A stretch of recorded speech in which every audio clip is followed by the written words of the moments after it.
All right, everybody, we're live with episode number 8 of our Backwoods Fishing Podcast. And we got some special guests in here tonight that I think you guys are going to enjoy having these guys on here. So I've got Mr. Alex Green over here to my left. And for those that don't know him, and then my good buddy Brian Avery with B&B Custom Outdoors, he's down here on my far left.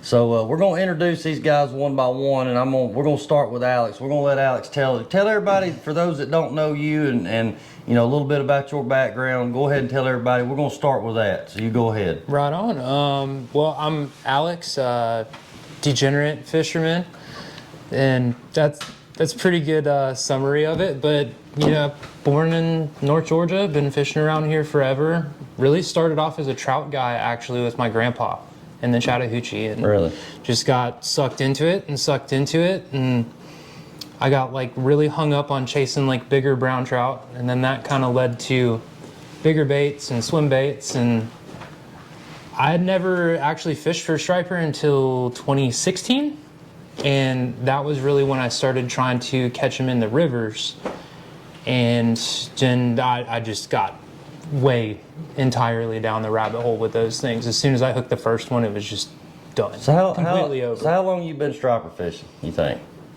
Or do you even know? 8 years now. Really? 2016 was the first one I ever caught. Okay. All right. Yeah. So I thought it might would have been on there. So look, you know, as I've said on here before, you know, Danny and Ryan and Paul and all the guys that fish North Georgia are the ones that inspired me to do this, and that's how I met Alex, was at the first Fish North Georgia podcast that we ever did. And I think I made light of it on the last episode that we done. I was kind of joking around, but I said, you know, this guy's talking about Alex. I said, you know, when I met you at the Fish North Georgia podcast, I said, man, he was using all these words. I didn't even know what he was even talking about.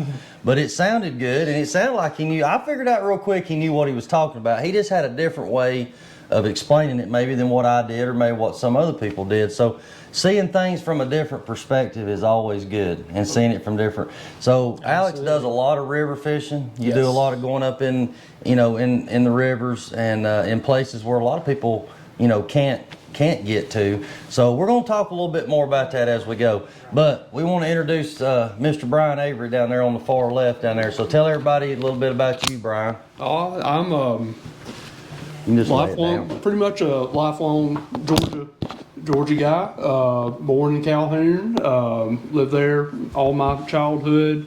Moved away for about 10, 20 years to teach down in middle and south Georgia, around Savannah, and then up towards Eatonton. And made it back home finally, and at which point I stopped teaching and started building fishing rods. That's not exactly right. I was building fishing rods before that. That's when I really started trying to sell them, I guess. Yeah. And that came about just out of a love of fishing. My grandfather gave my brother a fly rod. Gosh, I guess I was, I don't know, maybe 19 years old, 18 years old, something like that. And of course, my brother loved the fly rod, and we talk about fly fishing and things. So I said, okay, I want one too. Yeah. And you get the fly rod, then you start building flies. And I used to sit in front of the television, and my wife would be sitting over there somewhere and tie flies just for fun. Yeah. And somehow the idea got in my head, well, if I can do this, I want to try and build a fishing rod. Yeah. And so I bought a kit probably the first time, maybe first couple of times, and the rest is, as they say, history. Yeah. So Brian is he's a local guy, and you know, my thing is this, you know, and Alex, I think you can back me up on this. I mean, we could go buy any kind of fishing rod we want to buy. Yep. Online, you can get online, you can buy any kind of fishing rod you want to buy. But I personally choose and prefer to stay local and work with local people, and that's why our relationship with Brian has been so good. He's took care of, you know, I told Brian what I was looking for. I even took him fishing and basically showed him what I was looking for. Yep. And it wasn't long. I mean, he had it together, and you know, he was able to make us. You made us some planer board rods and some downline, some lighter weight downline rods. So Brian can do it all. You want a catfish rod, you want a striper rod, you want a bass rod, you know, well, I think he's already maybe sold we're Alex already- one over here Yeah, we're already before we talking even about started. bait rods. Yeah. So yeah, and that's another thing. Alex is, you know, I guess the difference between him and a lot of these other guys we've had on here is you're mostly artificial. That's what I would consider you specializing in. So we want to talk a little bit more about that. But let's start out with this. We're gonna go back to Alex, and you know I've been brainstorming all day, but I want to ask Alex a couple questions. But you know when you're going up in these rivers and you're looking for these fish, you know what is it you're looking for? Is it, I mean, are you going back to places that you fished in the past that you have confidence in, or is there something particular that you're looking for to stand out on, you know, when you're looking for these fish? Or are you just going up through there and just fishing? Are you sight fishing? How are you going about it? I mean, there's like a few different ways you can answer that. I mean, basically, does the lake have striper in it, and does it have moving water coming into it? They're gonna be there at some point of the year. It depends like on the system, whether they're there from March through October, whether they make a run up, then drop back down. Is it a thermal fishery? There's a lot of variables that go A lot into of that. factors. But like we were talking about, number one thing I'm looking for is the water on? What's the flow Current. state of that system? Water Like, flow. Are they going to move water? Is there oxygen to the system at that point in time? Like, is it turning over? But if there's no flow, don't even go. Yeah, I mean, That's number one. Well, Number one. and That's the biggest factor. I know it's hard to believe, but we see it time and time again where you'll catch fish one day, you'll catch them really good one day, and you'll go back the next day and not catch nothing, and it's all because of that water flow. 100%. It's unbelievable how controlled these fish are by current. Well, they're tidal fish. Yeah. Like, I think we forget that a lot because we don't have the opportunity to fish for them in salt. But, you know, where they evolve, they're governed by tides. Yes, yeah, and 100% of the time, 100% of the day. well, and we've talked about it on here before. It's not just rivers. It's some of the lakes too. Even though it's maybe not current that you actually see with your eye, when they start pulling water at these dams on these big lakes, just getting that flow and that water moving out, it can change everything, man. Yeah. 'Cause, Yeah. I mean, I'm pretty ignorant as far as lakes are concerned. Like, y'all are substantially better than I could ever be at lakes. But even I know, watching the bait, when they turn it on at 4 p.m. at Lanier, those herring move, and those fish set up different. Completely Yeah. different. Well, so we're gonna make a deal then. I'm gonna take Alex lake fishing and where he can take me river fishing, because there's some places that I want to get to that I ain't been able to get to in my boat, and he can. So, look, I want to get this out there real quick for those that are already tuned in, and maybe I'm sure we'll have some more come on here. Right now, we've only had one comment. So Ricky Era looks like as of right now, he's going to win the fishing rod. But we're going to be giving away at the end of this show. Everybody that comments on here, we're going to put your name in the hat, and you're going to get a chance at winning a B&B Custom Outdoor rod. Nice. A striper fishing rod or cat fishing rod, however you want, whatever you want to use it for. Now this is the same exact rod that I use pulling planer boards. You can use it cut baiting, whatever you want to do. We'll hold it up there so you guys can see it. And I will say this rod it's not completely it's almost brand new. I field tested it, but it's basically brand new. That's correct. So but we're gonna give this away at the end. So everybody needs to get on here and start commenting, and we'll put your name in the hat for it here in just a little while. So we're gonna keep picking Alex's brain on this river fishing stuff. But I guess the thing that I've seen in the river, what river fishing I've done, is that it seems like the stripers tend to hang around these big blowdowns. Is that something you see? Blowdowns and shoals. And shoals. Blowdowns and shoals, gravel bars. I mean, at least when I was getting some of like my first information, some guys were kind of pointing me in the right direction. The thing I heard from multiple guys was find 3 foot deep in wood. If you just go assault everything in that system that's 3 foot deep and has wood on it, you're gonna start figuring it out. Yeah. You'll move fish, you'll see fish, you'll start figuring out what they want to eat, and that definitely holds true. How much do you see your fish that you're fishing on in these rivers? How often do they move? They move a lot, or do they tend to stay in the same areas? It depends a lot by the system. Like the areas that You talking about the flow and maybe the water temp and that kind of stuff? like certain places I fish, I think they move like daily within the flow of that system. Like there's some stuff up in Tennessee, like we've fished it in the morning and we've kind of like watched them move their way up hole to hole, kind of bouncing. Yeah. And then we'll fish for them at night in the dark while the water's falling. And we'll hop skip with them all the way down the system while they move all the way down. Yeah, yeah. But something like the Chattahoochee here, I think those fish make moves dependent on like where the bait is moving and what the oxygen's doing, and they get set up into an area for, you know, a week, 2 weeks, until something really Until makes something them move. changes. Yeah. And a lot of times I think what makes them move here is pressure. Like especially in our systems. Fishing pressure. Mhm. Okay. Okay. Because you'll see like everyone knows about the fishery downtown in Atlanta, so it's not like, you know, you can't talk about it. But there's typically a period of time when no one's there earlier in the season. Yeah. And as soon as you get to that first week of the year where you see 4 boats out there on a Tuesday and a Thursday and It's a over. Friday, you're not catching 25 pounders again the rest of the season. They're just gone. That's not good. No, they know. They don't have to be there. Yeah. That's the big thing with the river game, is it is significantly more pressure oriented in my opinion than the lakes. Well, I'm gonna be honest with you. With what you do, I wouldn't recommend anybody just going out and doing that. Because number one, you got to have the right kind of boat, and even if you got the right kind of boat, you still got to know what you're doing with it.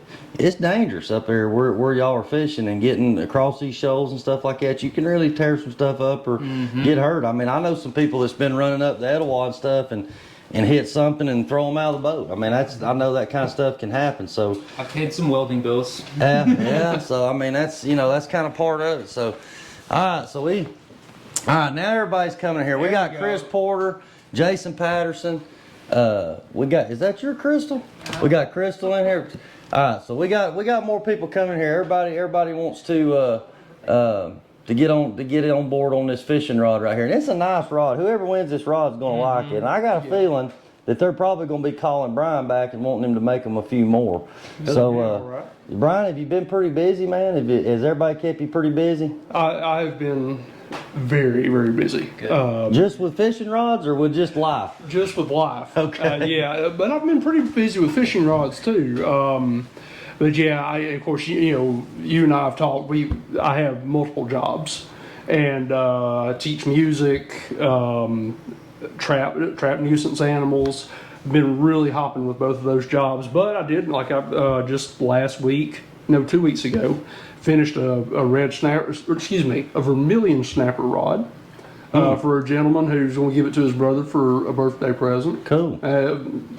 We won't say anything, but he wanted it Florida colors.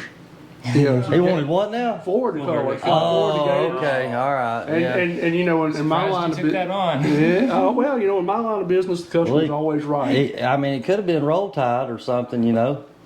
I might have had to charge a premium for that. All right, so we won't bring up football. And we won't bring up politics on the podcast. That's all right. We'll try to keep it. We'll try to keep. Subjects. Yeah, we'll try to keep it on fishing. So. And I'm just kidding anyway. I'm a Georgia Southern Eagles fan. Anyway, Okay. So. All right. So look, Brian, he's been how long you I know you was talking about ours. How many years you think you've been doing this, Brian? I guess it's getting close to 20 now. Really? It's getting close to 20. Wow. Yeah, it's been a while. And you do some other things too besides building custom fishing rods. You got some other stuff going on too, right? Yeah. As far as my outdoors based company, B&B Custom Outdoors is my business. I also build custom duck calls. Single reed mallard calls. Of course, you know, do woody calls, any of that kind of stuff. I do deer grunts, adjustable voice deer grunts. Everything's handmade. I basically turn my barrels and stoppers on the lathe by hand. I don't use a duplicator or any of that stuff. You know, the old-fashioned, you know, Roy Underhill way, I guess. And yeah, you know, I've had fun with it, and I've had some success with it. I have killed deer with my own stuff. I have killed ducks with my own stuff. Cool. Yeah. So that's why it's B&B Custom Outdoors and not B&B Correct. Custom Fishing Rods. Right. Because you do it all. You do Right. it all. Anything outdoors, you you got a hand in all of it, so that's Yeah. pretty cool. And yeah, it's interesting, to look back on the business over the past several years, how it's evolved for me. And now nuisance animal trapping is a big part of my business. Now, obviously, that's not me making something, but it's Well, now you've been making some stuff out of them animals. I've seen some pictures and stuff. I do from time to time. Yeah, Yeah. I've made some very nice real fur Hides and fur and stuff. some pillows. Which you need some pillows on that on that couch. That'd look good. Well, we need fishing rods. Right Okay. now, so we'll worry about dead animals later. So, yeah, that's last resort. We need about 4 more fishing rods. So that actually do that leads to another story. I was gonna call or text you and go ahead and put in an order for another rod that we actually lost last week. But we did get the fish in. We landed the fish. And during the fish flopping around inside the net, and yeah, it was a lot. There was a lot going on. Okay, I know a lot of people can relate to this, and we didn't even know we lost the rod. Okay, we didn't even know we're taking a picture of the fish. We're getting the fish back in, and I turn around. I'm like, hey, let's get that rod back out. Give me that hook. Let's get that rod back out. The rod's gone. We can't find the rod. No. So long story short, we're short of a B&B custom rod. So we're gonna have to get you to make us another one somewhere down the road. Well, but you anyway, take care of it. Yeah. So guys, look, if you let's try to support local guys. I'm all about supporting local guys. These local tackle shops, around these area lakes, like Hammond's Fishing Center, been around for years and years and years. Hammond's, Oakwood. Sherry's, and I know there's others bait shops on other lakes too. Let's support these local guys, because I know it's a tough time for small business right now. Yes. Maybe not so much corporate stuff. So let's try to support these guys like Brian, and let's get behind them. That's what we feel like we've tried to do.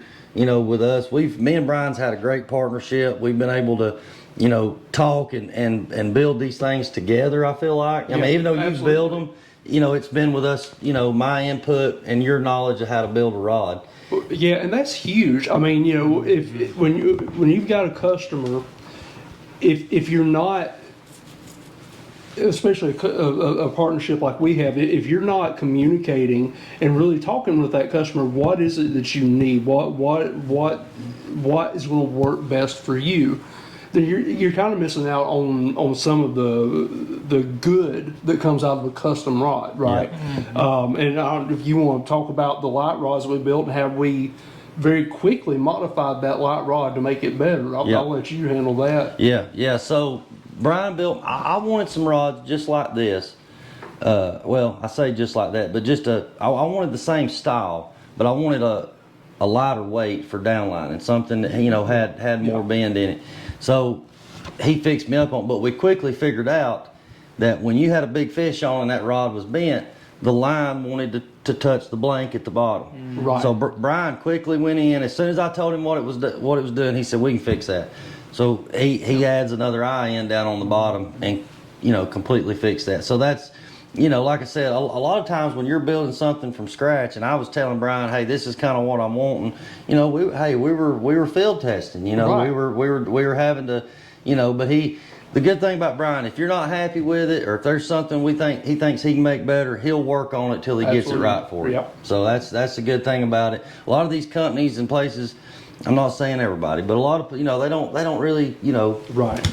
I'm not going to say they don't care, but they might not put as much emphasis on a certain individual or whatever as what somebody like Brian would. So he'll take care of you. But look, we appreciate all these people coming in. We appreciate Chris Porter and all these guys coming in here and comments. We're gonna have a good giveaway here in just a little while. Let's get back to talking river fishing, man. That's what So what is your prime time that you feel like is the best? When are you for sure going to be hooking your boat up and going fishing in the river for stripers? Is it now or is it spring? When is it? If I had to pick a time, like spring's when you go get the big boy, for sure. And Same way with us. But that's brutal fishing, and like we talked about that earlier in the season. Like combination of numbers and size, May. Hands down. May to early June. Last 2 weeks of May, first 2 weeks of June. Okay. So what I'm looking at is maybe that that late spring, early summer, when the lakes are starting, the water's starting to warm up, things are changing, things are going from spring to summer transition. That's when that water way up in the river where you're at is still cold and probably moving if you catch it at the right time. So that all really makes sense. That all really makes sense.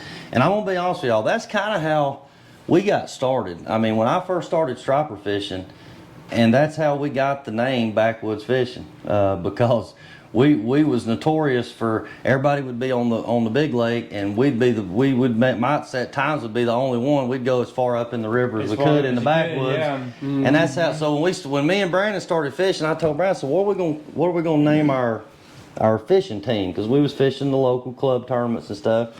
And he's like, well, we're always in the backwoods, fishing. He's like, why not Backwoods Fishing? So it stuck. That's how that's how that all come about. So that's really how I cut my teeth. But it wasn't, it was in a different way than maybe what, I had to hit it at a different time than you did. So, like, what were y'all, was that like spawn stuff you were doing at that point in time typically? Yeah. Okay. Yeah, usually like more so early spring. I mean, I caught them up in the rivers in May. But where I was at a disadvantage is when you got later into the year, later into June, you got hot weather, and that water break, you know what I'm talking about, that water break moved up the river and then fish went with it. Yep. And that's when, I was handicapped. And they're keeping moving on up. Yep. And they just keep moving on up and following that water break. So that's another thing I feel like when you're trying to read these rivers and figure out where you need to be, water temp, that water break is everything. It is. I mean, not everything. I'll take it back. It's not everything, but it's important. It is. It's extremely important. And like, too, it gets a little weird with some of these places too. Like, because where you've been fishing, like I know specifically that you're taking your like surface temperature readings there, and you get some of that dense cold water that drops into the bottom of some of these holes. I mean, that's typical for a lot of these different systems. Like if you go to the clinch, right? Yep. Those first couple of big holes down from there, that cold water drops out into it, and they sit in there bottom locked. So like, there's the obvious fish that people tend to go chase, and like now you're seeing a lot more pressure on those, like especially with the kayak game getting as strong as it has. So a lot more people have access to it, but they definitely move with that break. Yeah. So the one thing I learned about Alex when we was on the Fish North Georgia podcast was, I thought, well, maybe he just goes and just buys your normal artificial lures and glide baits and stuff. But I figured out real quick he was buying this stuff and then customizing it and doing things to these lures to make them do what you want them to do. Talk a little bit about that, because that's something that that's what really struck me and interested me, was the things that you did with glide baits and different things to make them work like you wanted them to work. So talk a little bit about that. Let everybody know a little bit about what you do on that. So I'm just like a serial tinkerer, probably very much in your wheelhouse, sir. Yeah. But like they build most of the equipment for striper to be fished in lakes. And if you're in a river that's blowing, 4 or 5 miles an hour in current, these things just aren't going to work the way you want. And they weren't really building them to be fished that way. And it's like really actually a very good endorsement of what you guys have going on with the rods. Yeah. Is I ordered a custom-made swim bait from a buddy who became a buddy of mine. Sent him some pictures and, hey, I added some weight. I drilled this out in the chin. I put this weight on this hanger. I loosened this joint up so it would, slide a little bit more. Yeah. And actually, got to prototyping a lot of baits with him. And so he's able to tweak things based on what I see in an even better way than I can do it. Gotcha. But So there's more to it than just buying something out and put it out of the box, tie it on, and go catch a fish. Exactly. I mean, especially the hooks too. In a lot, in a lot of cases. Well, and that's I've seen that with a lot of different lures where, it's a good lure, but the hooks are junk, and you got to put some better hooks on them, especially if you want to go catch big stroppers in current up in the river. So, look, somebody, Ricky Harris said, your top 3 lures. There's one called a taxi trout. That's hands down my favorite. I mean, there's Taxi trout. Yeah, I mean, there's a lot of baits, similar to that, but I love that bait. I fished it so much over the years. Now is that like a glide bait? It or is. Okay. It's like a 10-inch trout glide bait. Okay. Okay. And love Vic, the guy that builds them. He's become a friend of mine. Like if you gave me one bait to fish for him forever, it'd probably be a taxi trout. So that's interesting. So that tells me that a lot of these fish that are going way up these rivers could be keying in on trout. They are. And eating trout. They eat the hell out of suckers too.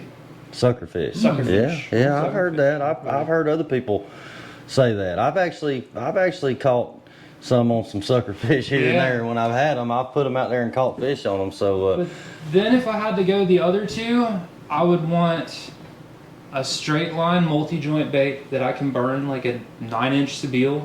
Fantastic. Yeah. And then it's kind of I know for me, I'm not great at catching fish on a redfin. I don't know why I can't catch them on a redfin, but that would be like my third one to recommend to people. My third one would be a 7-inch white Magnum Super Fluke. Fluke. Okay. Just a 7-inch white fluke. Yeah. Okay. You cannot go wrong. So are you seeing in these rivers where you typically fish? Are you seeing a lot of gizzard shad? Depends on the area And the time of year, probably. The best places have them and have a lot of them. Okay. Like the fisheries that seem to have the fish that are consistently reaching 40 pounds Yeah. have healthy populations of gizzard shad that are also around that cold water. Yeah. Because I've always felt like, I mean, look, I know fish will run up these rivers and they will eat trout, but I've always felt like that gizzard shad was a better source of bait for stripers than trout, just because I've watched them, how they act and how they do. I just feel like it's easier for fish to feed on shad versus trout. Those trout are fast, but I've been fishing with them, and them things are jumping 4 foot out of the water trying to get away from a fish. And sometimes, unless you have a real aggressive fish, a lot of times they'll just get discouraged with it, and they're just not going to use up the energy that it takes to eat that trout. But there is times when you can catch them on big trout, up in these rivers and stuff. So, and even on the lakes too, when it gets cold. So it's amazing how different they act in the gizzard shad fisheries versus the trout fisheries. Like their behavior is completely different. yeah, Like we don't, the places that don't have shad, we do not catch them on topwater. And I think that's just because they don't have that like schooling kind of mentality going into those balls of gizzards. Whereas the trout are like more solitary. Like they seem they're to, picking them out. Yeah, and they get to be a lot more like gravel bar oriented, it seems like, in the trout fisheries. Because the trout are, laying more up on those grass edges and the gravel bars. And they act a lot different. Yeah. So I'm, me and Alex, man, I've been talking to Alex a while about getting on that jet boat and going up in some of these rivers. Not that I want to scope out his places, because I couldn't get back up there anyway. But I'd like to, how it is as a fisherman. If there's something that you hadn't seen or done, you want to try it out. Yeah. You want to test it out. You want to see things from a different perspective or whatever it might be. So,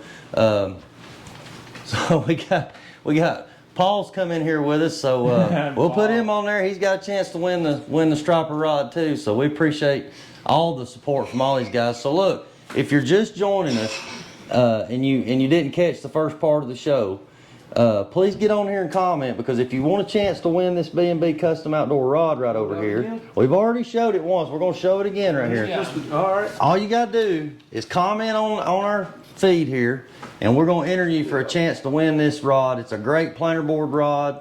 If you want to use it, pulling planer boards, cut bait, whatever you want to do, it works great. And I mean, it can handle, I promise you can catch a 30, 40 pound striper in current on this. Oh, no problem. We caught some giant catfish in Tennessee and some strong current on these rods, and I mean, you vouch for that. I mean, we was winching on them, so they'll get the job done. Break. That rod seat is not going to break. Yeah, it's the real deal for sure. So if you hadn't comment, 'cause that's the only way we're going to know you're on here, and we'll put your name in the hat to give away for the fishing rod. So look, guys, what do y'all want to talk about next? We've talked about river fishing. We've talked about rods. What do you think, Brian? What do you want to talk about? Let's tell everybody. Man. What you got? So Brian, listen. Here's the funny thing. Brian, you know, when I asked Brian about coming on here, I could tell he was a little bit hesitant because he's like, man, I've never been on he wanted to, but he said, I've never been on a podcast. Right. So I'm not really sure, you know, how I'll do. But so far, you've done great, man. Well, I appreciate it. I actually told him, I was like, I hope your folks like watching paint dry, because I think that's about how interesting I'd be. But Well, look, man, listen, I can talk fishing with anybody. And you know Keith McKinnon's going to get up here and bring up about a gar, man. You know that's going to happen. Every episode, we have to talk about Keith and his gar fishing. So, Hey, gar are most underappreciated. Yeah. I like me some gar. Really? Yeah. Oh, man, we got to get you and Keith together, awesome. man. Yeah. Oh, man, if we get you and Keith together, y'all. Okay, so Shannon said, why don't fishing rods float? I know why Shannon said, why don't fishing rods? That's a good question, Brian. Why don't fishing rods float? well, and the short answer is I don't know. But I'll tell a story. So a couple years ago, I got drawn to hunt alligators. Went down to South Georgia around Richmond Hill with my buddy, and you know, we hooked into one. My buddy had seen it, and it you know, like they do, just kind of sinks down, and he was Johnny on the spot with it, threw that big old treble hook out, and sure enough, he hooked into the thing. The problem was we were in the best I can describe it was just where a number of canals come together. And this gator, and it was a pretty good sized gator, it was probably about an 8-footer. So he shoots up the narrowest canal he can find. Mm-hmm. And the problem is I had been throwing at it as well, and I had gotten mine hung on the bottom, and it was stuck. Well, the gator don't care. The gator's going where the gator's going to go. Mm-hmm. And so, like, man, we got to chase this gator. So I threw my rod into the water with a little bit sick, but I did it because we had to get it after the gator. And long story short, we chased the gator. And I could talk about it for a long time. I won't. There's a lot of interesting things we did to try to get this thing in. But unfortunately, Look, hang on, let me stop you. Are you talking about an alligator or an alligator gar? I'm talking about an alligator. Okay, an actual alligator. I'm talking about an alligator. Okay. Yeah. And I did pull him up one time, and it was something else. My buddy was using braided line, you know, probably 50-pound braid. Yeah. And we didn't know if he was still on there because he had gone still. And so I'm pulling it up, and that doggone head comes up right there. And I've been beating myself up for it ever since I let go, because I was like, well, I'm a musician, I need my fingers. And that braid, you know, if it gets wrapped, that finger's coming off. So but anyway, long story short, we came back from trying to get this alligator, and the rod was floating on the water. And the crazy thing, it's the exact same blank, the same handle configuration, everything. I don't know why that one would have floated and the one that y'all lost sunk. I don't understand. There are some things that you can do to make a rod float. We talked about off camera. We talked about the pool noodles, and that works great. It doesn't look great all the time. Yeah, it just doesn't look. You know, to me, and I've never fished with one, I'll be honest, but it seems to me that forward foam would be ungainly. I don't think. I feel like that would bother me. I wouldn't like it either. There are some outfits that make different little things. Outfit I ran into several years ago, I don't remember their name, unfortunately, that had a little salt tablet in the back of basically the butt of the rod. And as the water went into the salt tablet and the salt tablet evaporated, the butt of the rod released and floated. And then, so the rod would still sink, but you would have a float at the top so that you find the float and then retrieve your rod. Would it activate though if if it got wet just from rain or whatever, would it had to be submerged for it to activate? That's a good question that I don't know the answer to. I think it was probably basically the same technology that they put in the life vests now. Yeah. You know, the instant life vests. Yeah. I think it's very much the same technology. So basically, the best thing to do is keep the fishing rods in the boat, That's if the all best possible. idea. Because I'm gonna tell you something: if you lose a rod with a fish on the other end of it, it's pretty much gone. Oh yeah, It's gone. Oh, That yeah. fish, you know, it's gone. So just try to keep them in the boat best you can. And there's not really anything, sounds like to me, that nobody's figured out. Now I know they make rod sleeves that float. right. But the problem is you're not going to be using a rod with a rod sleeve on it. Now it would be helpful if you just knocked it off the boat and it's laying up there. But if you've been fishing with it, obviously you're not going to have a rod sleeve on it. Right, right. So, you know, best thing to do is just be careful, especially if you've got a high dollar B&B Custom Outdoor rod with your logo on it that he just did. It's like brand new, man. We had I got to give her a hard time. She lost my rod last week. But anyway, as you can tell, I'm over that, you know. So we've already moved on. Totally over it. Yeah, we've already moved on from it. So look, I've got a couple more questions for Mr. Alex over here. Shoot. And so look, there's a couple things that I want to know about these, you know, about these river stripers. And I know you've already talked about it a little bit. You've talked a little bit about, you know, the kind of lures that you use, the things you're looking for, which from what I get out of it is the biggest thing is water generation, water flow. And I know we talk that to death, but it's because it's so important. It's the number one thing. It's everything. Absolutely. It's the everything. number one thing. So is there a certain amount of water that you're looking for, or is it just as long as it's moving, or does it have to be moving a certain amount for a certain period of time for you to feel like it sets up right? What's your opinion on that? I think they need a little bit of time to get put in their places Yeah. when the water comes up. So it ain't like the current starts and the fish just turn on. No. Yeah. No. I mean, in my opinion, they need like 30, 45 minutes to kind of set up. Like Yeah. once it gets to where it's at. Now, like, there's some stuff you can do, especially like when it gets lower water, like later in the summer, where you can get like right on the front end of where it's coming in, Yeah. and it's starting to move stuff around. And a lot of times that's a very good window to fish in. Yeah. It's like, man, we've been, you know, it's just like us. We've been working outside all summer, right? Yeah. You know, all day, 97 degrees, fishing, tough clients that day, couldn't take a joke, you know, and you get home and you got AC, clothes for tomorrow laid out, dinner cooked, smiling wife, smiling son. Like, this is great. That's what they feel like as soon as that cold water hits them. It's just like, Yeah. They're ready to go. it's time. We're gonna go whack some trout. Yeah, You know, it's yeah. time. Yeah, I'm telling you, man, and it's hard to explain to people that don't understand it, but there's something about it. There's something about that when that water gets to moving through their gills, it can fire those fish off. And just like you made a good point prior to us going on camera, you know, if you've had a consistent generation for 3 or 4 days and that water's has consistently been moving and the bite's been good, and then all of a sudden it just stops. Yeah. That's probably the absolute worst thing that could ever happen. Well, that's like earlier in the year, like when I was on that really ridiculous bite, like earlier in the year. Yeah. And we were talking about going. They had been set up with a certain pattern, a certain thing that they were doing for, 2-3 week period of time. And Yeah. then basically right when we started talking about going, they stopped. And entire bite done, over with. I don't think anyone caught a fish for like a week. Yeah. Yeah, so I think that's really the tough thing for you, and for maybe even what I do in a lot of cases, depending on where I'm fishing, is, being able to predict. I get people call me all the time and they're like, hey, how's the fishing been? I want to book a trip next week. And I'm like, well, it's been pretty good, but I'm sitting there knowing the whole time that it's completely based off the generation.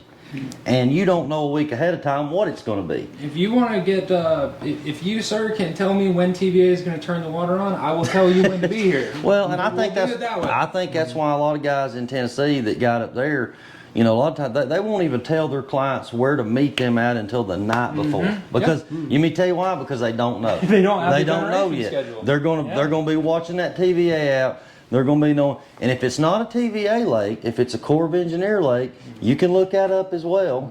Carter's Lake, Lake Altoona, Lake Lanier's all on the Corps of Engineer. They have the generation schedule on there.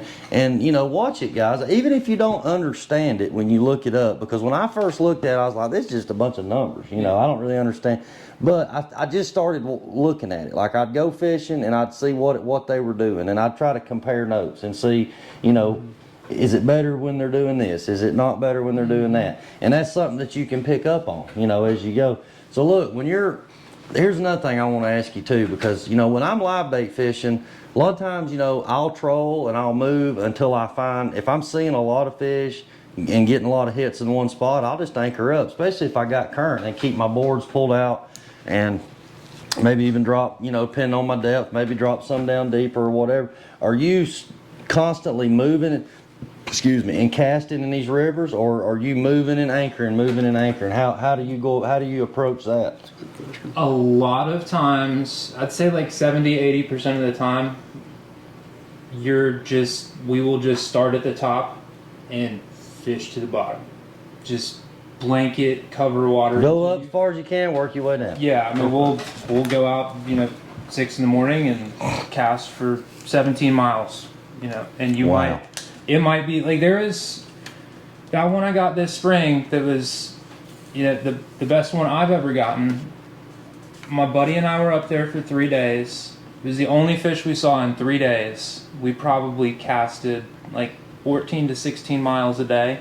So that was, you know, like 50 miles of river between 2 rods that knew what they were doing, and we saw 1 fish. Man, you ought to be it was worth it. You ought to be like a muscle man. Yeah. Man, you cast for that long. My goodness, I don't know if My shoulder does not like me. Oh my God. My right shoulder does I don't know not if I like could me. do that. I've already got arthritis in my shoulder from throwing a cast net. Oh, so I don't know that I could do it, but I tell you what, man, I commend you for what you do. So look, I'm gonna quit questioning you, but I know I'm questioning you to death, but here's something. No, it's cool. Here's something that's it's a kind of a iffy subject that, you know, some people don't even want to talk about it. Some people get fired up, but shoot. What do you depend on in the river as far as technology and sonars? Do you even cut it on?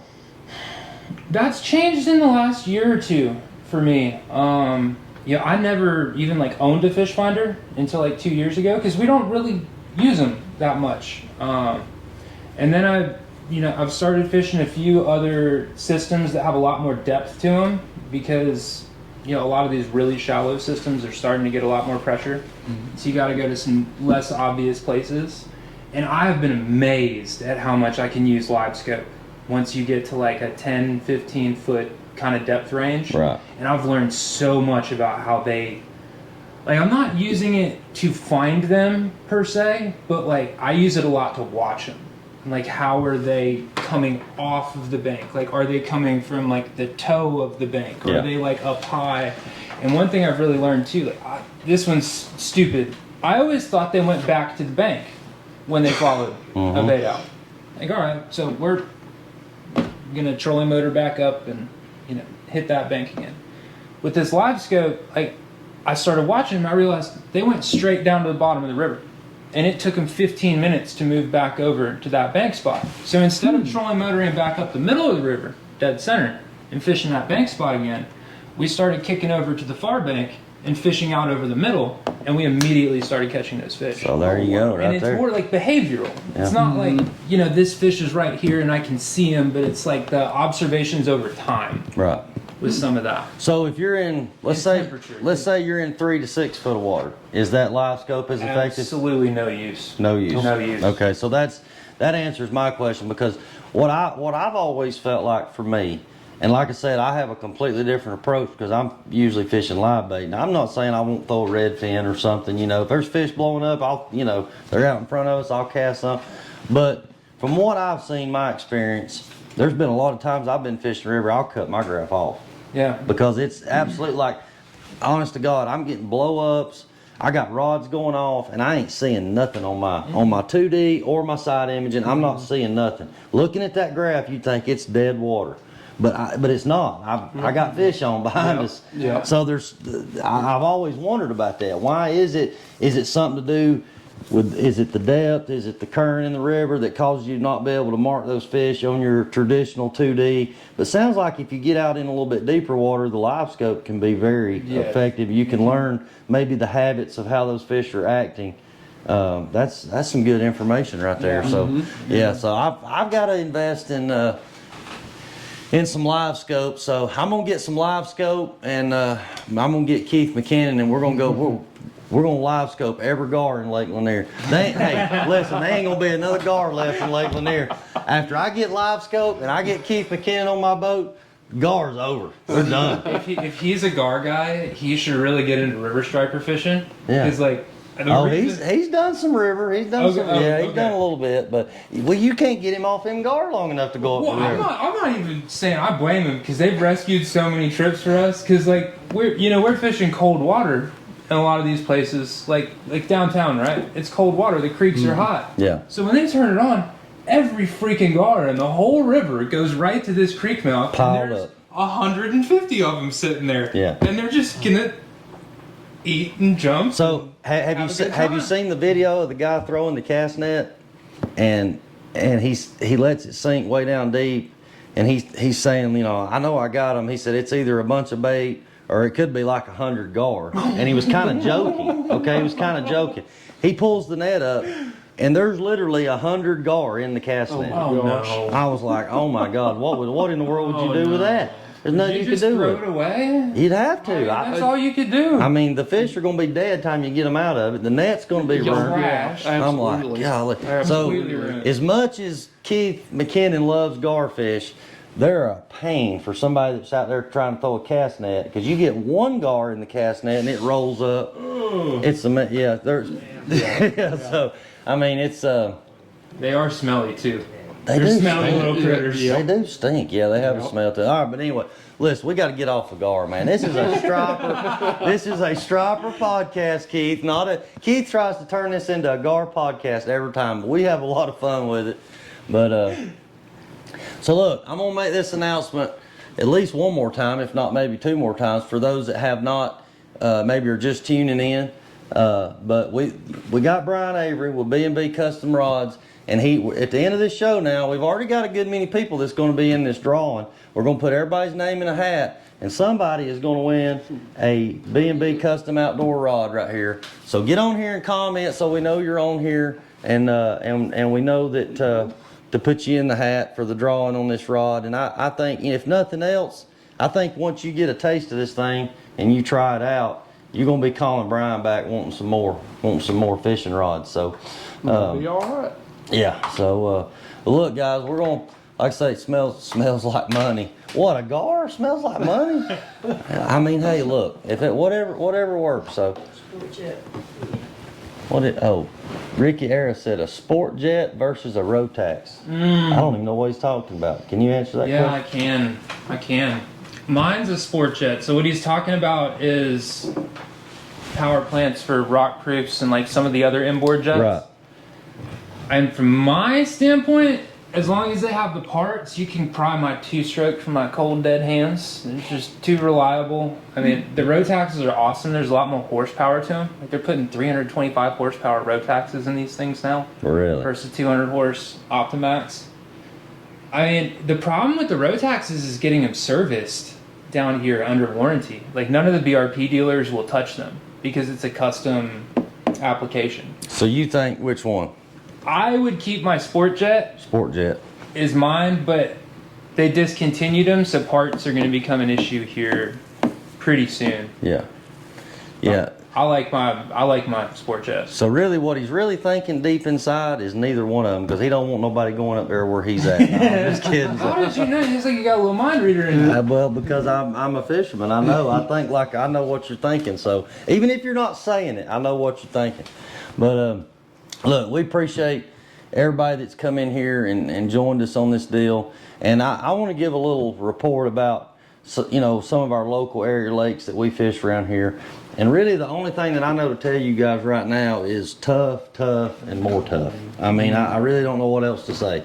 We've had some really good days at times, and we talked about it on here last year with our last episode with Captain Mac. where this time of year it can be really good fishing, and also it can be really bad.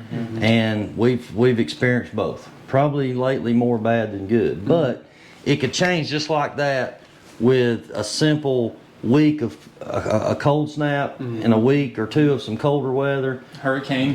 a hurricane. But you know, we really need it to cool off, and we really need it to consistently stay cooler, I think. If it cools off and then gets back hot again, I don't think that's not a good thing. That's gonna kind of mess things up. So You can get wacky again like last year.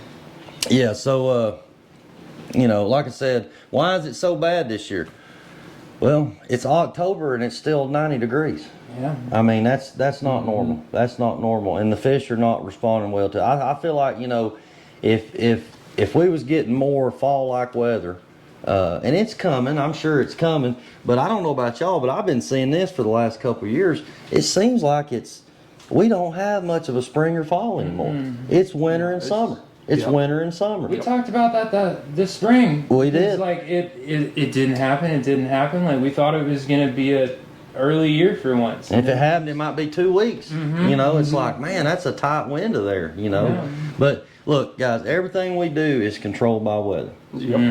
Everything we do is and everybody knows how unpredictable that is. You can't predict that. Right. I've had people that fish with me the same times every year, and they see a different result from one year to the next, and it's all because of weather, the temperature, water temps. I mean, there's a lot of factors involved. Generations, like what you talked about. There's so many different factors involved, and that's part of our job, is to try to help get all that stuff lined up. But there's a lot of it that's just out of our control. A lot of times you're just sitting back waiting on things to get right, and when it's just be ready. When it gets right, when things set up right, be ready for it. That's all you can do. You can't make it happen. That's what I told them today. You just can't make it happen as bad as you want to. So right now, things are tough. And we got a, let's see here. Yeah, somebody said, oh, Alex, do you prefer inboard jet over an outboard? Inboard all day. Inboard all day. All day. Inboard all day. So that answers that question. Somebody said September's been killer. So look, I'm gonna say this. September was probably better fishing for us than what it's been here the last week or two. The last week or two's been very hit or miss. You know, but yeah, back in the middle of September. But if you remember, we had a cool down. Yeah. In the middle of September, we had a little bit of a cool down for about a week, and things started kind of seem like trending in the right direction, and then boom, it got hot again. And it's just like it stalls the turnover and everything. It just makes it hard to get over that transition when you've got that up and down stuff. We really need it to just get colder and stay colder. That's my opinion, but And I don't think that hurricane helped it too, because you got a lot of flow coming from the top ends of these places. Like I think a lot of those fish were on their way back down, and kind of like getting ready for it to flip. Yeah. And then we got a lot of oxygen and food up here. Let's run back up there. let's stay up there.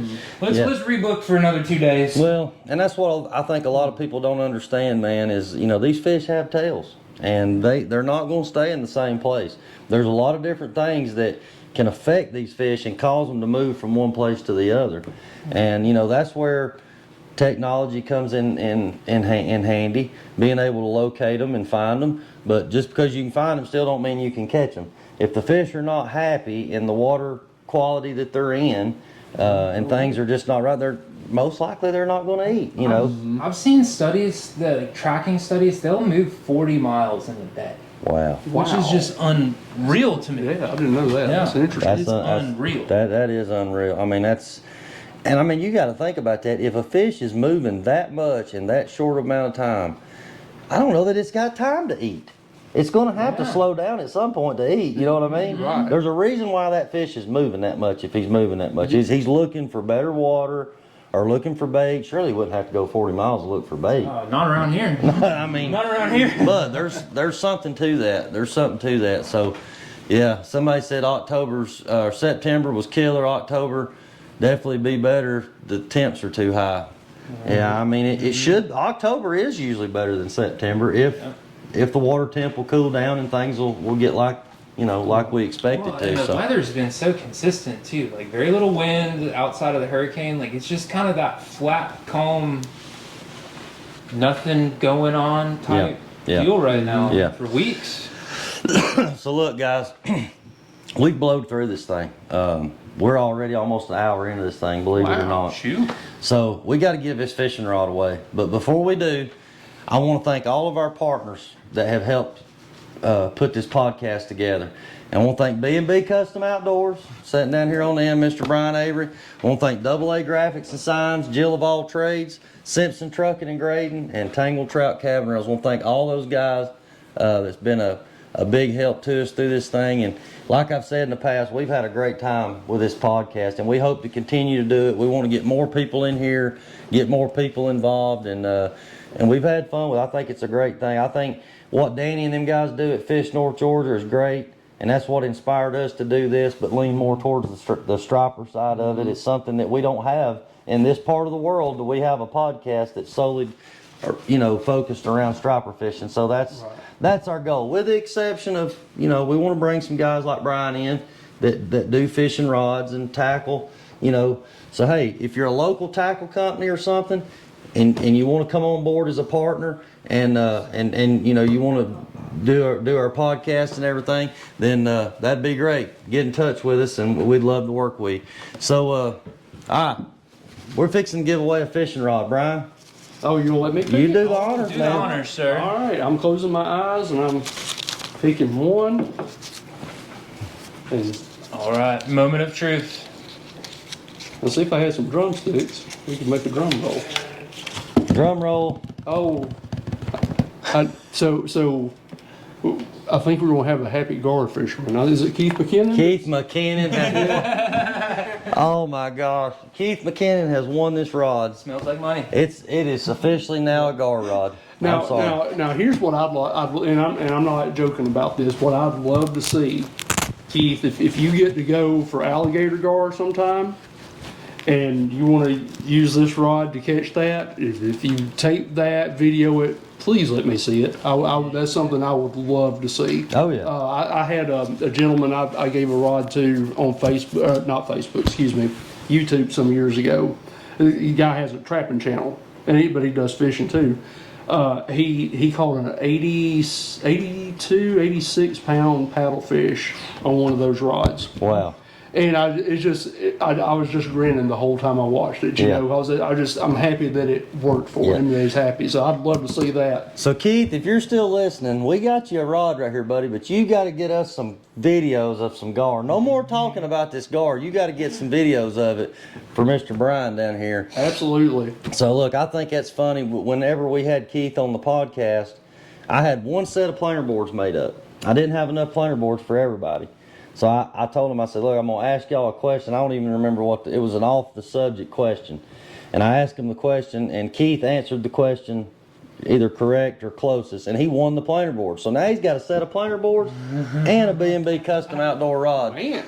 There's no reason why, Keith, you can't catch a striper or a gar or anything, whatever you want to catch with it. So look, Keith, get with me. We can ship you this rod, but it's and we don't. I don't mind to pay the shipping to get it to you. But if I'm gonna be seeing you anytime soon, I'll just bring it. We'll just get together. Oh yeah, and I don't know where he's at, but I'm in Calhoun, and if that happens to be convenient, he can come by. Yeah, he lives over towards Lake Lanier. Oh, okay. So yeah. We'll get it to him somehow or another, whether we have to ship it or whether we meet up with him somehow or something. So we'll make it happen. Well, hey, we might even book a gar trip or something. Oh, that'd be fun. Yeah. That'd be fun.